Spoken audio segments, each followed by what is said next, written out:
Hola, ¿cómo está? Un día más, ¿qué tal? Yo soy la licenciada Victoria Palomino y estamos aquí en nuestro programa Prevención y Vida con Salud, siempre en la señal de Universo. Hoy día tenemos un tema bastante interesante, importante, de mucho interés, especialmente para las mujeres. ¿Saben cuál es el tema de hoy? El tema de hoy es importancia de la ginecología en mujeres, justamente. Y tenemos un excelente invitado, es el doctor Jorge Maldonado Rojas. El doctor Jorge Maldonado Rojas actualmente es médico gineco obstetra con posgrado en la Universidad Mayor de San Marcos de la Facultad de Medicina Humana y tiene amplios conocimientos teóricos y clínicos en patologías de ginecología y obstetricia. Entonces le damos la bienvenida al doctor Jorge Maldonado para podernos un poquito conocerlo y empezar nuestra entrevista de hoy. Doctor, bienvenido. Muchas gracias por por la invitación. Estoy a su disposición para contestar todas las consultas que usted considere necesarias y pertinentes para esta reunión. Sí, doctor. Antes de continuar, le quería agradecer mucho porque usted está brindando un valioso tiempo el día de hoy. Yo sé que estamos hablando hace un minutito, que está ahorita en sus horas de trabajo, está en el hospital de salud, ¿verdad? Laborando. Muchas gracias por su tiempo. Muchas gracias, doctorcito. Y sí, bueno, vamos a empezar con el tema de hoy. Como habíamos dicho, la importancia de la ginecología en la mujer. Doctor, usted en su consultorio, ¿cuáles son los casos que más ve y atiende actualmente? Justamente de la salud ginecológica de la mujer. Queremos un poco escuchar, ¿sabe? Muy ¿Qué bien, casos? Victoria? ok, sí entendí. Debo empezar diciendo que la ginecología es una rama de la medicina que se encarga de valorar y de dar solución a los problemas del aparato ginecológico de la mujer. Esta es una especialidad que a su vez tiene varias subespecialidades para que se entienda que el campo en el que se maneja es muy complejo.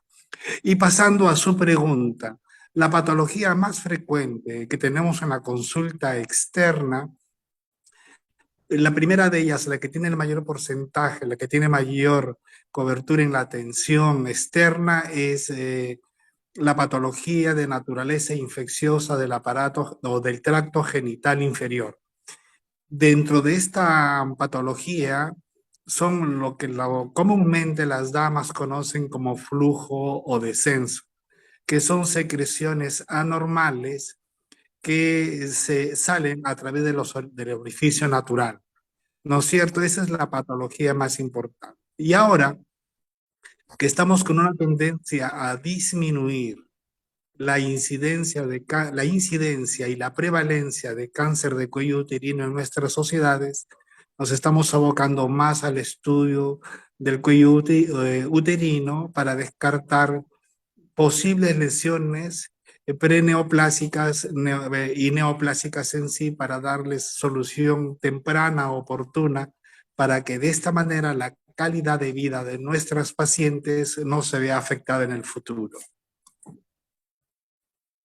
Interesante, es importante. Una de las patologías, dígame usted, doctor, he visto y escucho mucha preocupación de las mujeres es la endometriosis. ¿Nos puede explicar, por favor, en qué consiste esta patología y qué debemos saber las mujeres sobre esto? Muy bien.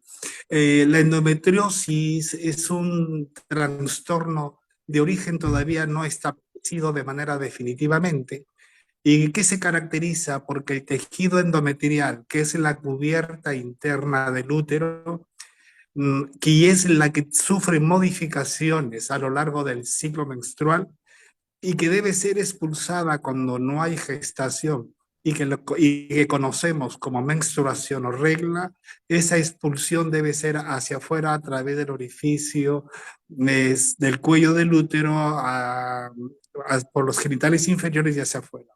En esta patología, una de las teorías más importantes sostiene que este flujo endometrial o este tejido endometrial que debió o que debe ser expulsado hacia afuera a través del orificio cervical, regurgita o se mete, por decirlo de alguna forma, hacia la cavidad uterina a través de las trompas.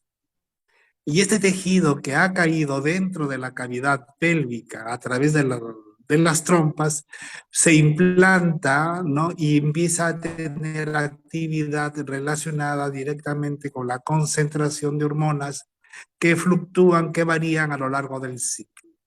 Esto explica por qué las mujeres que tienen endometriosis tienen reglas muy dolorosas. Y la explicación es simple: el tejido endometrial que ha caído dentro de la cavidad responde a la actividad, perdón, responde a la acción de las hormonas que se producen normalmente. Esos son los cólicos o la dismenorrea, ¿verdad, doctor? La dismenorrea es el... ¿No es cierto? Sí. Doctor, sobre esto, hablando de endometriosis, ¿es maligna, esterilna? ¿A qué edad No, aparece? la endometriosis es un trastorno benigno en la mayoría de los casos. Puede haber alguna diferenciación maligna, pero es muy rara, es muy escasa, pero muy escasa. ¿No es cierto? Este trastorno, esta enfermedad, puede a su vez provocar diversos problemas. Uno de ellos es el dolor pélvico crónico, el otro de ellos es la dismenorrea producida por la endometriosis misma. Puede producir infertilidad y puede producir Eso le iba a preguntar. Dígame. Ya con esta información todos ya más o menos entendemos qué es lo que nos sucede, No ¿verdad? ¿Hay medidas preventivas sobre este caso, sobre esta patología? Bueno, la comunicación es pésima, pero ¿Una medida? creo entender que qué deberíamos hacer para evitar la infertilidad. Eso es lo que le entiendo. Sí, medidas preventivas. Bueno, como se desconoce el origen de esta enfermedad, es difícil prevenirlo, porque no sabemos si alguien lo va a tener o no. Además, teniendo en consideración que los síntomas de este trastorno, que es la endometriosis, pueden variar desde cuadros asintomáticos hasta cuadros muy severos de dolor, independientemente de la magnitud de la enfermedad.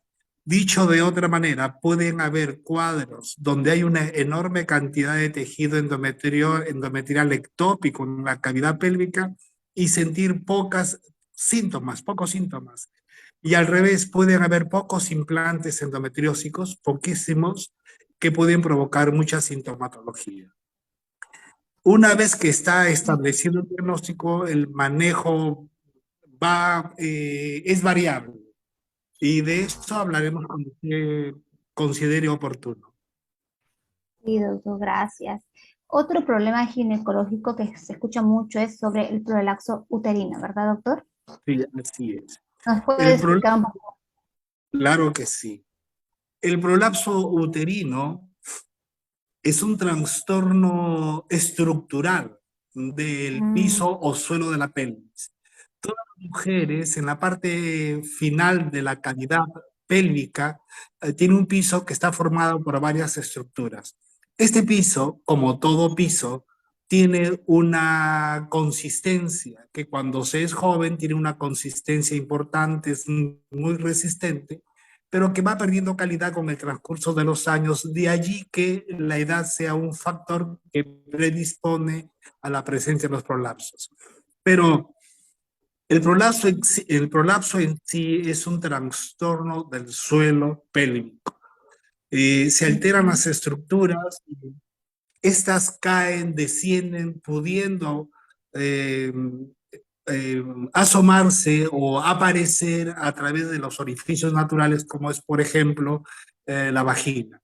Si el piso de la vejiga se descuelga, la pared anterior de la vagina, que es la que es vecina al piso pélvico, asoma, aflora por la cavidad vaginal. Si se descuelga el útero en sí, el cuello del útero puede ir bajando en cantidades variables hasta poder asomarse y sobrepasar el introito vaginal. Y de la misma manera, la pared posterior de la vagina, que es la que está pegada a la pared anterior del recto, cuando pierde consistencia esta pared, protruye a través del orificio vaginal la pared posterior de la vagina, lo cual nos indica que el recto ha perdido fuerza y consistencia y se está asomando a través del orificio vaginal. Como se entenderá, este trastorno de la disposición de la arquitectura de todos los tejidos que forman el piso de la pelvis, como se altera esta relación entre los órganos que están en el suelo pélvico, esto puede alterar la relación que existe entre la vejiga y la uretra, que tienen un ángulo determinado. Y al variar ese ángulo, hace que se pueda perder la capacidad de continencia en la orina. Y un factor Uh, asociado a los prolapsos puede ser la incontinencia urinaria. ajá. Por eso puede haber dificultades para miccionar, hasta para defecar también, doctor.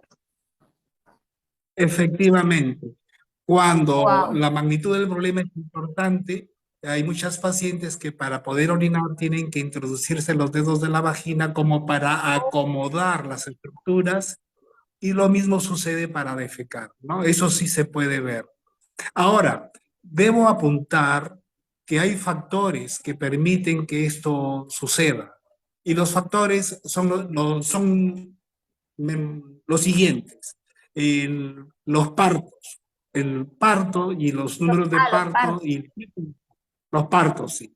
Recuerde usted que no es igual dar a luz un bebé que pese por lo menos un promedio de 3 kilos a que uno que pese 4 o 5 kilos. Ah, Entonces habrá un poco más de dificultad para la salida de ese bebé, las fuerzas que se utilizan para la expulsión son mayores y este esfuerzo distiende el piso de la pelvis pudiendo, entre comillas, romper algunas fibras, estructuras que hacen que después el piso de la pelvis pierda la consistencia que tenía antes. Y esto se puede repetir parto tras parto. Por lo tanto, uno wow. de los factores de riesgo es los partos difíciles, por ejemplo, en bebés que tienen mucho peso, y también por el número de partos. Me- Hay otros factores. El estreñimiento crónico, uf, el estreñimiento crónico hace que, por tratar de solucionar este problema, se puje demasiado. Al pujarse, aumenta la presión intraabdominal y esa presión es ejercida por todos sitios y también hacia abajo. Y eso hará que el crónico. suelo o piso se combe cada vez que la persona puje y esto de manera crónica y repetida hará que pierda fuerza y consistencia. Los También la músculos. tos crónica. En la tos crónica también hay aumento de la presión intraabdominal y por lo tanto también se empuja cada vez que se tose el piso pélvico hacia abajo. También la obesidad, porque como todo piso Qué sujeta algo curioso. que está por encima de él. Y si la masa abdominal es abundante y por lo tanto pesa, ese piso estará expuesto a soportar un peso de manera constante que con el transcurso del tiempo hará que ese piso se vaya combando cada vez más y al combarse hacia abajo hará que las estructuras que sostiene vayan cayendo y se asomen a través del orificio de la vagina. Sí, doctor, un motivo más, escuchen señoras, para bajar de peso. Si no quieren sufrir de prolapso. Muy bien, doctor. Otra pregunta más. Ah, perdón, antes de pasar a otra patología, ¿hay alguna edad para prolapso o es a cualquier edad? Bueno, puede ser a cualquier edad. Me había olvidado de decir Ajá. que el piso pélvico tiene una estructura y tiene una determinada consistencia. hay algunas enfermedades del tejido conectivo que le hacen perder consistencia al suelo o piso de la pelvis, y como tiene menos consistencia, Sí, la posibilidad de combar más. Entonces hay mujeres que tienen uno o a veces ninguno, pero la naturaleza, la calidad del piso es en ese tipo de mujeres muy débil, que igual para la presión de las vísceras abdominales o cualquier situación que incremente la presión intraabdominal hará que eso ocurra, ¿no? Y eso puede ser a cualquier edad. claro, claro, cierto, cierto, tienes razón. Hay Claro que sí, doctor. enfermedades del tejido conectivo que son factores predisponentes para tener prolapso. Exacto. Los músculos y los ligamentos se estiran, ¿no es cierto? Todo eso es lo que pasa, ¿no? Hacia abajo. Y ese Ok, estiramiento tiene un límite, como cualquier estructura que se estira. Cuando sobrepasa ese límite, las fibras se van rompiendo de manera eh, inicialmente poca y cada vez más a medida de que se aumenta el número de partos, el tamaño del bebé, lo crónico del estreñimiento o tos crónica, y la obesidad, que como usted entenderá no es un problema de un tiempo, de una semana, es una conducta que bien, difícilmente crónico. controlamos y genera este problema. Ya que usted está tocando este punto, podría ser, pregunto, personas, o en este caso mujeres, que cargan peso, porque usted me ha dicho, ¿no? Mayores esfuerzos que afectan en la zona, ¿no? Podría ser personas que constantemente cargan mucho peso. Como le dije, no, que cualquier factor que incremente la presión intraabdominal, como el cargar peso, como el toser, como pujar Ajá. para zonas estreñidas, por un principio físico hará que las paredes se distiendan para todos lados, incluyendo, Oh, y va a depender, porque usted entenderá que el tejido de una mujer ujú. joven tiene más resistencia, y una mujer de mayor edad, el tejido es de menor consistencia, por el mismo proceso de envejecimiento. Recuerde usted que las hormonas que producen las mujeres en época reproductiva le dan, mantienen bien esos tejidos, ¿no? Entonces, en las mujeres posmenopáusicas, no habrá ese soporte hormonal que permite darle trofismo, darle calidad al piso, y empiezan a adelgazarse, a hacerse más finas y menos resistentes. La edad, por lo tanto, también vendría a ser un factor que participa en la aparición de los prolapsos. Cierto. Aunque parezca bastante, Recuerde, aunque parezca bastante inocente esa otros factores de riesgo, también hay que tenerlos en cuenta, ¿no es cierto, doctor? Ok, doctor, sobre otra patología también. Los miomas del útero, doctor. ¿En qué mujeres se presenta más? ¿Quiénes tienen más riesgo de sufrir de miomas en el útero? ¿Nos puede un poco informar? ya, la miomatosis uterina es un trastorno que se caracteriza por la aparición de tumores benignos en el cuerpo del útero, ¿no? Y hay muchos factores. Para empezar, la edad es uno de ellos. Y para esto debo decir que esta patología es bastante frecuente, muy frecuente, por encima de los 40 años de edad. No significa que pueda aparecer antes, significa que la mayor frecuencia se ve en este grupo etario. Y la primera causa, hasta ahora incluso, de la cisterectomía sigue siendo la presencia de los fibromas en el útero. Y hay factores predisponentes, sí. Uno de ellos es la raza. La posibilidad de sufrir miomas o miomatosis en el útero es más frecuente en la raza morena que en la raza blanca. Los morenos Oh, tienen más probabilidades de tener miomatosis o miomas uterinos, ¿no es cierto?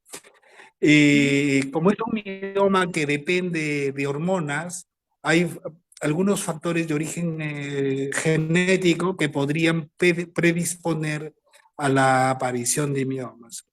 Pero como igual que la endometriosis, la causa exacta por la que aparecen los miomas es poco clara, tampoco habría algo que impida o prevenga la aparición de los miomas. Simplemente van a aparecer. sobre los biomas del útero, ¿verdad, doctor? Muy bien, muy interesante. ¿Es cancerígeno? Me dijo. No, no, no. No es cancerígeno. Al inicio empecé diciendo que son tumores benignos del útero. Hay Ya, una, cualquier estructura puede malignizarse, pero las posibilidades son sumamente ah, escasas, sumamente eso quería saber. escasas. Ya, muy bien, doctor. Hay algunas preguntas. Voy a empezar a preguntar, ¿ya? Me ha Miren, mitos encantado. y preguntas. Claro que sí, les gusta, les interesa. Preguntas y luego pasamos a otro tema de patologías. ¿Usar cualquier ropa interior puede hacer daño A a ver, la... aquí quiero ser preciso, ¿no? La Ajá. ropa, la ropa por sí misma no hace daño.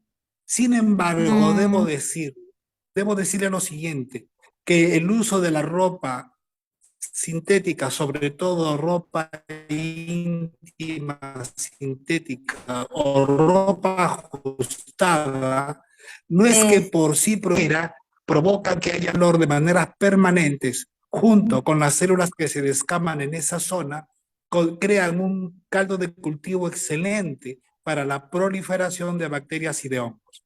Por lo tanto, no es la ah, ropa en sí la que produce daño, sino que es la ropa la que crea una condición muy particular que promociona el crecimiento anormal de bacterias y de, sobre todo, de hongos. De allí que a todas las chicas en los colegios les dicen que no usen ropa íntima de material sintético por la posibilidad de que ajá. tengan problemas en la zona íntima, ¿no? ¿Y eso a qué se debe, doctor? Por ese tipo de ropa, ¿qué propiedad tiene? ¿Es porque incrementan la humedad en la zona Sí, vaginal? eso es lo que Eso acabo es de verdad. decir. La ropa Sí. sintética tiene la particularidad de producir más Mm, sudor y más calor. La humedad y ese eh, calor crean una condición para la proliferación de bacterias y de hongos. Entonces, ese es es, lo que los españoles llaman microclima. Hay un microclima en esa zona que permite la aparición de, de estos problemas íntimos, ¿no? bien. Otra preguntita y luego continuamos. Dice, ¿es recomendable depilarse la zona vaginal? ¿Sí o no? ¿Y por qué? A ver, eh, Importante esa pregunta. la depilación es una costumbre moderna, antiguamente difícilmente se depilaban las damas, pero la depilación contribuye a que la zona esté más higienizada. ¿Por qué? Porque ya no habrían los vellos que permitirían que se humedezcan con la orina en algunos casos y que no se pueda secar de manera adecuada, dando un olor de un poco desagradable y permitiendo a su vez, porque la orina, al igual que el tejido descamado, es un caldo de cultivo también para la proliferación de gérmenes. Solamente es importante por razones de higiene, básicamente, ¿no? Hay menos Sí. posibilidades de que ese vello tenga más tejido descamado, se humedezca con las secreciones y de un medio especial para la Se fue más proliferación de para la gérmenes y o bacteriana. malodores. ¿Cómo? No Interesante. lo entendí. Sí. Sí recomienda entonces que Que se usen ropa depile. íntima de algodón, Algodón. y ropa suelta. Sí, la fibra natural tiene la ventaja de abrigar en invierno y de ser fresca en verano, ¿no es cierto? En cambio, la Ah, fibra sintética no permite que se absorba o se evapore el líquido y lo mantiene, el sudor, y lo mantiene allí, permitiendo que junto con los gérmenes propios de la piel y las células que se escaman de manera natural, crean un caldo de cultivo excelente para gérmenes patógenos y para hongos. muy bien, doctor. Hablemos ahora sobre esto bastante. Yo al menos escucho bastantes casos sobre esto. El síndrome poliquístico. Por favor, ¿nos puede explicar en qué consiste? ¿Quiénes más ¿Cómo? lo sufren? ¿Qué mujeres más sufren del síndrome poliquístico, doctor? Ya, el ovario, el síndrome, el Ajá. trastorno tiene nombre completo y se llama síndrome de ovario poliquístico. Y es un trastorno hormonal, básicamente, que se caracteriza porque la mujer tiene tres condiciones básicas que permiten determinar que sufra o no esto que llamamos síndrome de ovario poliquístico. Primero, que no ovule o ovule poco. Al no ovular o ovular poco, entonces no habrán reglas o habrán pocas reglas. Y clínicamente se traducirá este primer criterio como pocas reglas, ¿no? A lo largo del año. Uno. Dos, que tenga una producción incrementada de andrógenos. Los andrógenos son hormonas sexuales masculinas y que clínicamente se expresan con dos cosas, básicamente, con el acné y con el hirsutismo. Y el hirsutismo es el incremento de la pilosidad corporal. Y el tercer y último criterio que nos permite decir que una persona tenga síndrome de ovario poliquístico es la presencia de múltiples quistes en el ovario determinados por ecografía. Ahora bien, ¿quién lo va a tener? Hasta ahora es otra condición que no se conoce definitivamente la causa.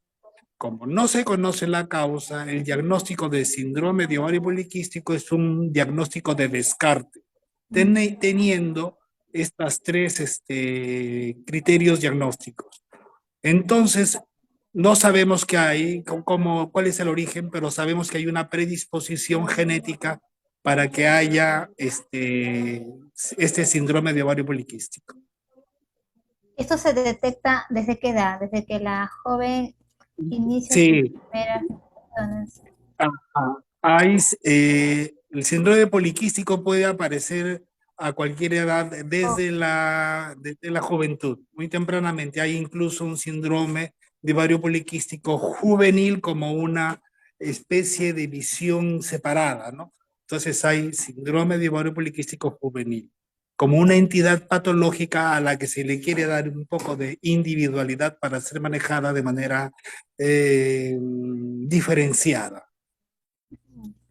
doctor, ¿y estos síndromes poliquísticos pueden presentar un cuadro de abundante sangrado? Sí, ¿Sucede pueden eso? sangrar abundante sangrado. A ver, la explicación es más o menos esta, ¿no? En un ciclo normal, en los primeros 14 días se produce una hormona que hace crecer la mucosa interna del útero que se llama endometrio. Normalmente, y la segunda mitad se produce otra hormona sin dejar de producirse la anterior, que lo que hace es que este endometrio se llene de proteínas, de mucus, de sustancias nutritivas en el caso de que haya una gestación. Como en el síndrome de ovario poliquístico no hay ovulación, entonces se sigue produciendo de manera constante la primera hormona que hace crecer el endometrio. Y va a crecer tanto que va a llegar el momento que cuando ocurra el despeño de sangrado o la caída de sangrado será más abundante por un mayor crecimiento del endometrio, porque en ese ciclo no hubo la oposición de la otra hormona que evitaba que siga creciendo. Qué interesante. ¿Es verdad, doctor, que esto podría ocasionar también en mujeres problemas de anemia? ¿Lo ¿Problemas de qué? relaciona de anemia? ¿Lo relaciona usted con la anemia también en mujeres que sufren Cualquier, de estos problemas? cualquier, sí, cualquier entidad nosológica, o sea, dicho, cualquier enfermedad que curse con falta de producción de hemoglobina o con pérdida incrementada va a producir anemia. Y Abundante. si tengo una mujer con un síndrome de ovario poliquístico cuyas reglas son abundantes, entonces en este caso va a haber una pérdida importante de hemoglobina y por lo tanto una anemia. Luego entonces la respuesta es sí, si tiene sangrados abundantes se va a anemizar. Muy bien, doctor. ¿Cuál es el tratamiento que usted El recomienda que ustedes tratamiento, den? el tratamiento del síndrome de ovario poliquístico va a depender de la necesidad de la paciente. Como esta es una enfermedad cuya causa no se conoce, no hay un tratamiento etiológico, no hay un tratamiento definitivo. El tratamiento se va a dar en función de lo que la paciente quiere. Por ejemplo, Si tengo una paciente con acné, el tratamiento será dirigido básicamente a este problema. Si tengo una paciente, producto de la enfermedad que tenga un incremento de la pilosidad corporal, el manejo va a ser hacia eso. Si una mujer no puede embarazarse teniendo como causa el ovario poliquístico, el manejo, el tratamiento será para buscar embarazo. Luego entonces el tratamiento en el síndrome de ovario poliquístico va a depender de las necesidades de la paciente en el momento determinado de la consulta. Ahora, yo sé por dónde viene la pregunta, porque casi a todas les dan anticonceptivos orales. Lo que hace el anticonceptivo oral es, entre comillas, regularizar el ciclo, evitar estos crecimientos anormales del endometrio que pueden producir hemorragia, y eso le da tranquilidad emocional a la mujer porque ve su regla y la hace sentir, entre comillas, sana.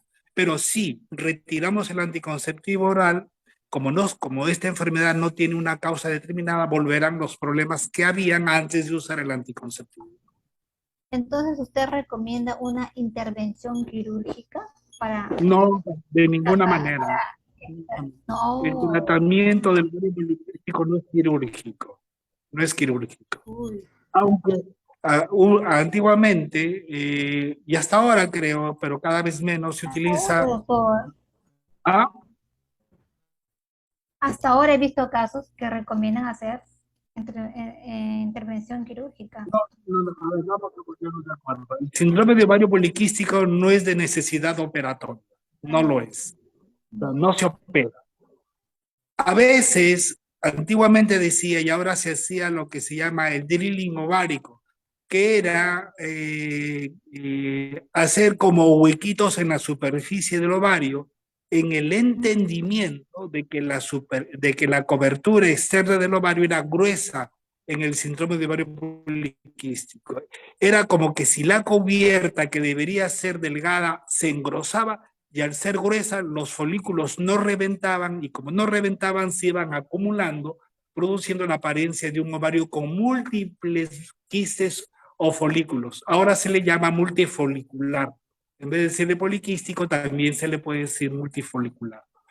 Y en el entendimiento de que la pared del ovario era grueso, se hacían cortecitos pequeños en la superficie que se llama drilling ovárico, para que los folículos pudieran reventar y el óvulo poder salir hacia afuera y poder ser captado por la trompa. Oye, interesante. Doctor, ¿y hay algún polvo o producto que pueda contribuir con el tratamiento para reducir estos quistes en el ovario? ¿Hay algún producto que recomiende tomar? No, en realidad no. Mire usted, los anticonceptivos orales, mire, así como a José le dicen Pepe, a los anticonceptivos orales también se les dice anovulatorios. Y se les llama anovulatorios porque evitan la ovulación, y ese es el mecanismo anticonceptivo, ¿no es cierto? Entonces, ¿qué es lo que sucede? Que el anticonceptivo oral va a bloquear unas hormonas que hacen que los folículos maduren. Al no madurar, no se irán amontonando para darle la apariencia de ovario con múltiples quistes. Ya no se formarían, entre comillas. Por eso es que las mujeres que usan anticonceptivos orales en los controles ecográficos pueden ver un menor número de quistes.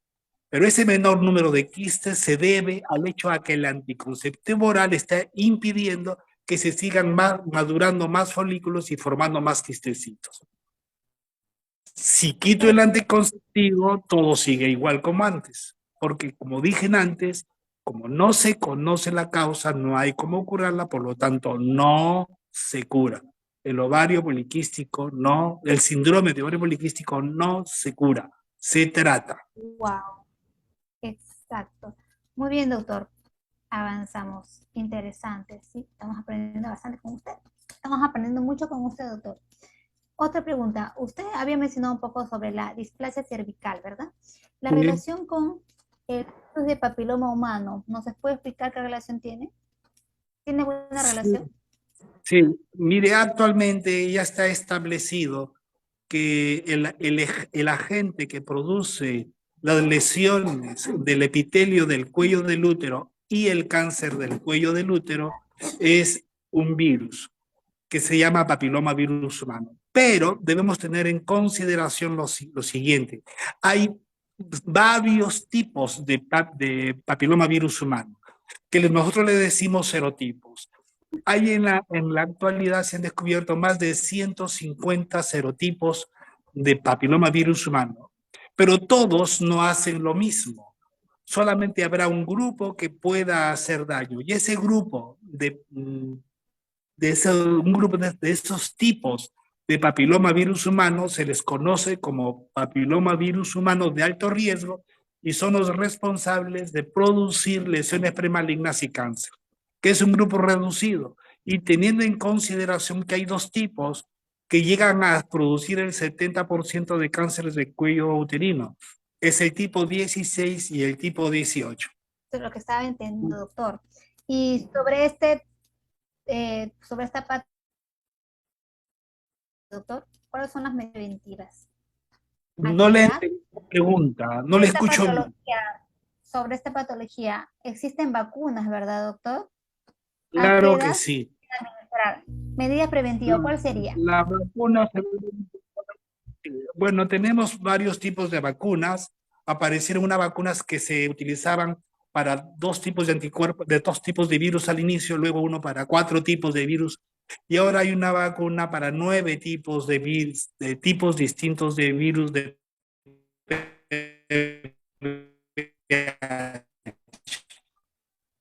¿no? La bivalente, la tetravalente, se inicia su actividad y se colocan a partir de los 9 años de edad para adelante.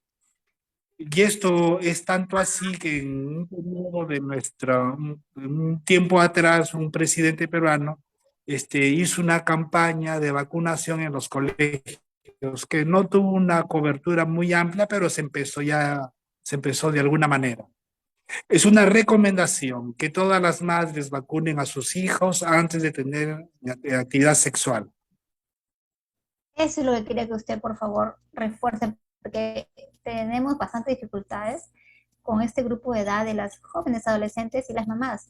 No entienden la importancia y no las quieren vacunar. ¿Puede ser posible, doctor? ¿Nos puede, Sí. por favor, llegar a las mamás, dar ese consejo que ser bien claro y directo sobre la importancia de vacunarlas? Lo primero que debo decirles a las mamás es que no presten atención a ideas equivocadas sobre las vacunas, que son las que generan la primera barrera para el uso adecuado de las mismas. Deben seguir los lineamientos, los consejos de esos médicos que están entrenados precisamente para dar este tipo de cobertura, este tipo de manejo. La finalidad de dar hormonas es producir anticuerpos que son proteínas que destruyen, entre comillas, al virus. Es como llenarse de armas para que cuando el virus ingrese, destruirlo inmediatamente e impedir que haga cualquier tipo de daño. No esperar recién que el virus ingrese, haga daño y que el mecanismo defensivo, que en este caso, el mecanismo de defensa o el mecanismo inmunológico, en este caso, lamentablemente opera muy lentamente y a largo tiempo, dándole mayor tiempo al virus producir mayores problemas.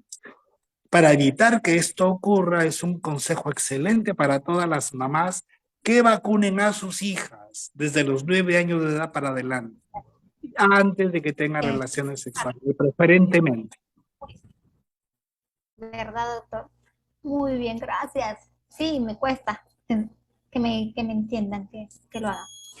Ya, doctor, sobre las enfermedades del virus de papiloma humano, ¿verdad? Estábamos hablando. Y eso es lo que Y estamos sobre, hablando. exactamente. Y sobre el examen que deben hacerse sobre el Sí, VIH, también, hay ¿verdad? pruebas, son pruebas poblacionales, pruebas en masa, pruebas de descarte o screening, le llamamos, y que Ujú. son actualmente dos, el Papa Nicolau y la colposcopía. Pero aquí quiero detenerme un momentito porque quiero dejar algo en claro y que es muy importante. El Papa Nicolau es una prueba de descarte poblacional que tiene una baja sensibilidad. ¿Qué significa esto? Que una mujer puede tener el papiloma virus humano y el Papa Nicolau decir que no tiene nada. Puede pasar eso. Entonces, las pruebas en general tienen características y una de ellas es la sensibilidad. Y una prueba es sensible cuando no se le escapa nada. Será menos sensible cuando se le escapa un poco, será menos sensible si se le escapa más, y si se le escapa mucho es una prueba que no sirve, porque no puede determinar el problema que estamos buscando. Como el Papa Nicolau tiene una sensibilidad en nuestro medio que llega al 50%, cuando el médico lo estime conveniente, se debe hacer el Papa Nicolau y la colposcopía al mismo tiempo, porque estas dos pruebas juntas incrementan la sensibilidad para determinar la presencia o no del papiloma virus humano. Qué importante, doctor, lo que está aclarando usted. Le preguntaba sobre el examen del VIH. También es importante en estos casos, ¿verdad? Como A ver, medidas cuando de yo tengo salud. cuando una paciente tiene pruebas de que citológicas o colposcópicas de que hay infección por papiloma virus humano y queremos saber qué tipo de virus es, si es un virus de alto riesgo que tiene más probabilidades de hacer daño o uno de bajo riesgo, se hace otra prueba que es una prueba que se llama tipificación del PBH, lo que es una prueba que se hace a través de un proceso que se llama PCR, ¿no? Reacción en cadena de polimerasa, así se llama, y lo que hace es una prueba biológica. Es una prueba muy especial que permite determinar qué tipo de virus de papiloma es. Le dije que habían 150 especies, algo más. Entonces, habrá papiloma, PBH, vamos a decir por papiloma, PBH1, PBH2, PBH3, PBH4, PBH 90, 91, etcétera. Entonces, esta prueba de tipificación permite determinar una prueba, por ejemplo, a usted se le encontró el PBH 12 y el PBH 15, ¿no es cierto? Teniendo en consideración que el PBH 16 y el PBH 18 son los que llevan el 70%, son responsables del 70% de los cánceres de cuello uterino. Son los más peligrosos, entre comillas. Sí. Doctor, sobre medidas naturales, ¿hay alguna medida natural que Bueno, usted recomiende? los Ser, factores, los ¿sí? factores, para eso tengo que hablar de los factores de riesgo. Los factores de riesgo para que una persona tenga este problema con el PVH son inicio de relaciones sexuales a muy temprana edad, por un factor en el cuello del útero que no viene a colación en este tipo de conversación. En segundo lugar, tener múltiples parejas sexuales, porque como dije al inicio, ahora está considerado las lesiones precancerosas y el cáncer de cuello uterino como una enfermedad que se transmite sexualmente.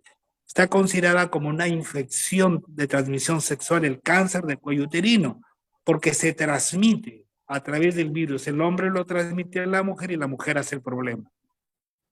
El papiloma virus humano no solamente da cáncer de cuello uterino, da cáncer de cuello uterino, da cáncer de vagina, da cáncer de vulva y da cáncer de ano. ¿No? Todos esos tipos de cáncer pueden producir el papiloma virus humano, ¿no es cierto? Entonces, eso es importante. Si uno tiene una sospecha de que tiene una lesión producida por PBH, sería bueno realizar esta tercera prueba que estamos comentando que se llama tipificación del PBH. Identificación. Muy bien, doctor. Ahora, me están acá preguntando, hemos hablado hace un momento sobre el ovario poliquístico, que es una de las causas también de hemorragias abundantes. ¿Hay alguna otra causa de sangrados abundantes en las mujeres? Hay muchas causas de sangrados abundantes. Sí, varias. Para eso utilizamos un acrónico que se llama PALCOIN.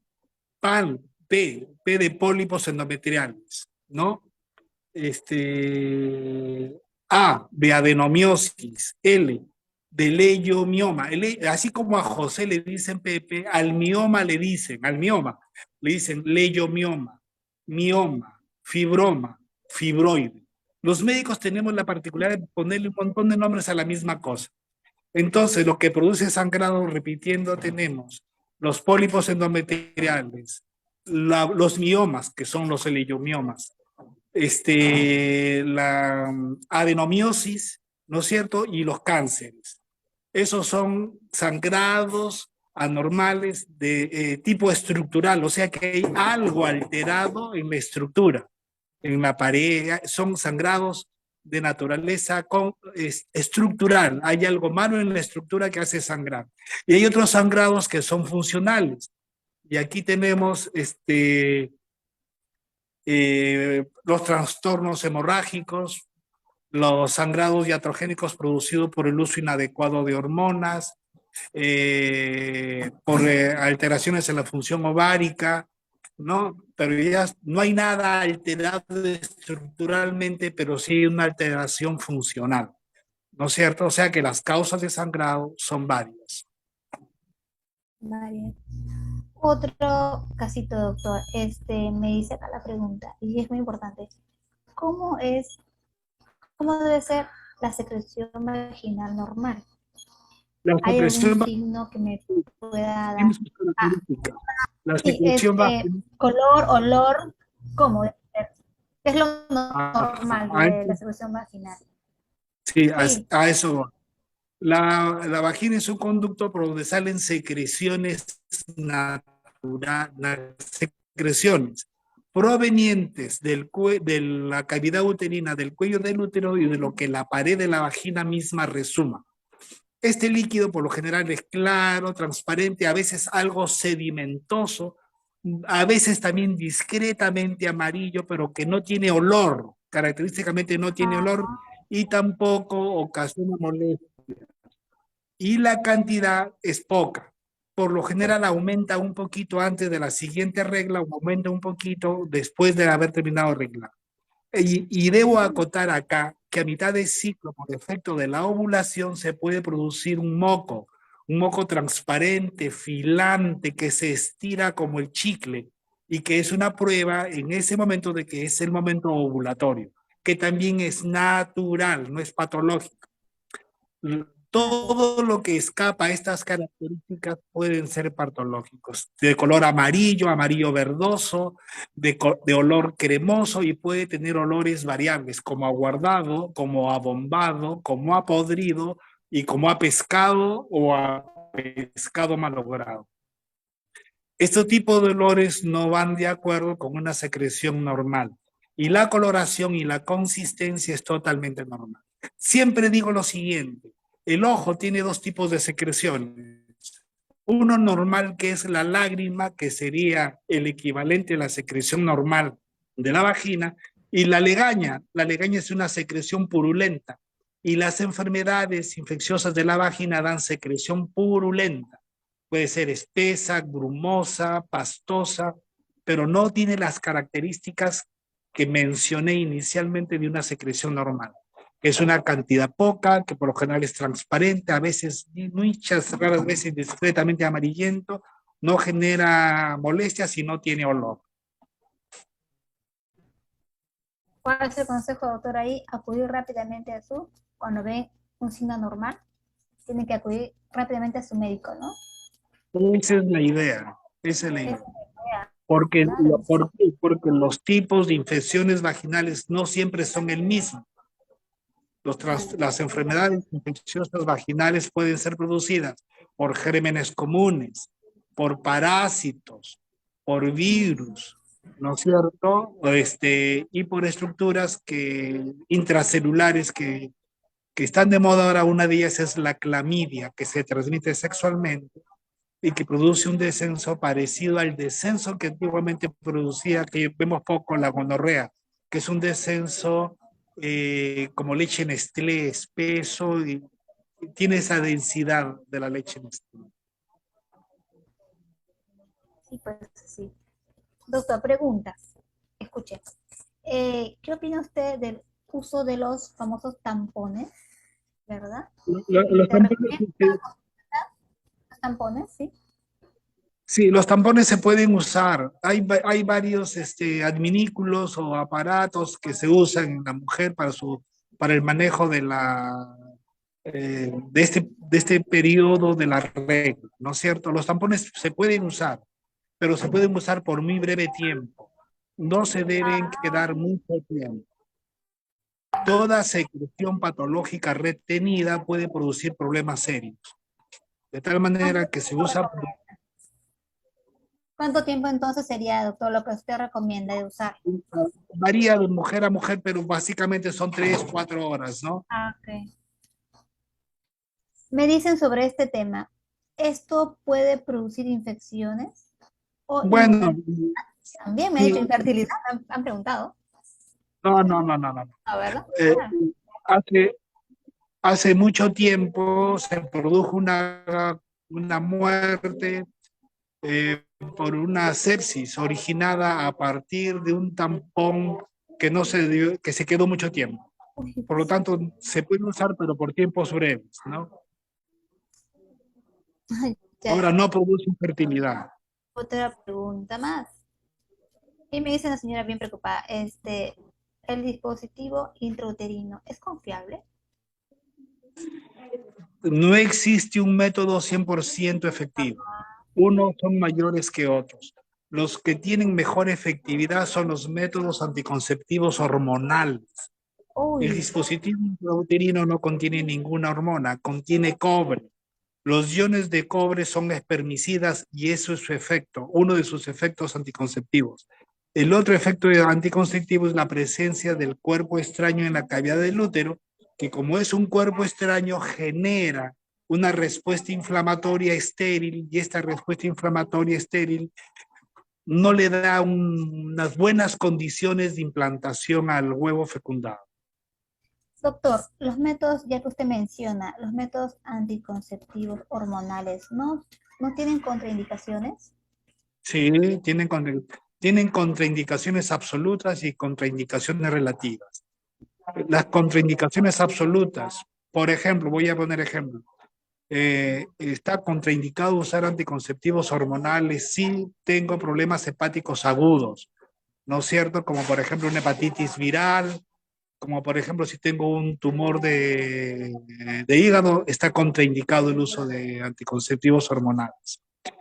Está contraindicado de manera absoluta en todas las pacientes que tienen trastornos de la coagulación, particularmente una enfermedad que se llama trombosis venosa profunda, porque puede incrementar, puede ser a veces de necesidad mortal, está contraindicado ahí. Wow. En las enfermedades psiquiátricas está contraindicada el uso de métodos hormonales, ¿no es cierto? Y en algunas otras condiciones también, ¿no? Pero básicamente las que he mencionado. Muy bien, La doctor. cefalea, por ejemplo, la migraña es una contraindicación relativa, ¿no? Y para eso existen otro tipo, digo esto porque como se usaban los anticonceptivos básicamente orales, y los anticonceptivos orales tienen dos tipos de hormonas. De las dos, una de ellas es la responsable de originar el dolor de cabeza. Y ahora la industria farmacéutica ha elaborado una píldora que contiene la otra hormona que en teoría no produce el dolor de cabeza. Importante, porque eso también siempre pregunta, uy, me cae mal este anticonceptivo. Ay, me hace subir de peso, me duele la cabeza, me pone No, ya. irritable. A ver, no, Síntomas, una cosa son las contraindicaciones y otra cosa son los efectos los indeseables. efectos, sí. Efectos que uno no quiere, pero que allí están. Y los efectos indeseables, que es distinto a las contraindicaciones, son los siguientes. A ver. 1, dolor de cabeza. 2, sensación nauseosa. 3, disconfort mamario, como cuando van a arreglar hay una tensión mamaria. 3, 4, disconfort pélvico parecido al que tiene como cuando va a arreglar una chica. Puede haber un incremento del peso corporal y eso también hay que decirlo. Puede, no es que obligatoriamente hay. Puede. Esos son los efectos indeseables más frecuentes. A veces hay sensación de hinchazón en los miembros inferiores, ¿no es cierto? Pero los efectos colaterales más frecuentes son el dolor de cabeza, la sensación nauseosa, la congestión mamaria, el disconfort pélvico, la hinchazón y el incremento del peso corporal. Otro efecto indeseable que es importante que quiero dejar claro acá es el hecho de que muchos métodos anticonceptivos hormonales puedan producir mal control del ciclo. ¿Qué significa esto? Que pueden haber sangrados inopinados en cualquier momento. Eso es un Irregular. efecto indeseable, no es que le está cayendo mal, es un efecto indeseable. Habrá que cambiar de método. Sí, ¿verdad, doctor? Doctor, bueno, estamos casi ya por finalizar y necesitamos escucharlo a usted. ¿Cuáles son sus recomendaciones para tener una adecuada salud ginecológica en la mujer? Recomendaciones, doctor, le escuchamos. En, Sus en recomendaciones sí, finales. en Sí. primer lugar, deben tener su control periodo ginecológico por lo menos una vez al año. Eso es básico. En segundo lugar, hacer sus pruebas de descarte, sus pruebas masivas, sus pruebas poblacionales como el Papa Nicolau, ¿no es cierto? La colposcopía si fuera necesario, la mamografía en todas las mujeres por encima de 45 años, ahora se dice por encima de 40, ¿no es cierto? Y si cualquier eventualidad que le genere problemas ginecológicos a la mujer tendrá que asistir al médico. Pero fundamentalmente es prevenir lo que las enfermedades prevenibles son el cáncer de cuello uterino, el cáncer de ovario y el cáncer del endometrio, y se hace a través de pruebas sencillas como el Papa Nicolau, la ecografía transvaginal, la mamografía y la ecografía de las mamas. Qué importante, doctor.